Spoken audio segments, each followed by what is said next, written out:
What is the best advice for a 20-year-old?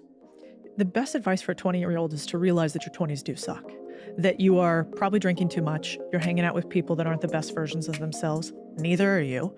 You've got crazy hormones going on. You're going to bars and hanging out with people, having a few too many drinks, and then going to a job you kind of hate because you're brand new into the workforce. And so, of course, you're doing the worst thing humanly possible. And that's going to continue for like 5 to 10 years.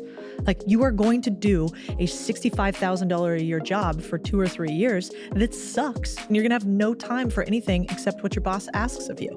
And I wish people had told me that, because if you see the light at the end of the tunnel, you're like, oh, okay, like I can do this for 2 or 3 years. I can learn, I can grow, and I can suck it up for 2 to 3 years. And then after that, I get a little bit better and a little bit better and a little bit better.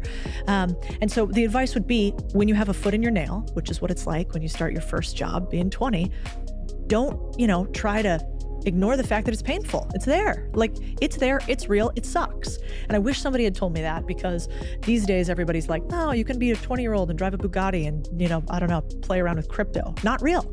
Not real. And then once I learned, like, okay, this sucks and I can deal with it, then the next thing would be, everybody focuses on how much money you make when you're in your 20s. Huge mistake. The only thing you should focus on is learning.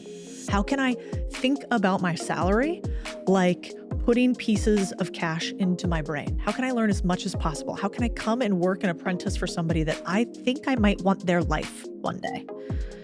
And I'll take the minimum amount of cash that I need in order to fill my brain so that my next step can be to make more money. But in the beginning, too many people obsess on money, and I wish I hadn't thought that way.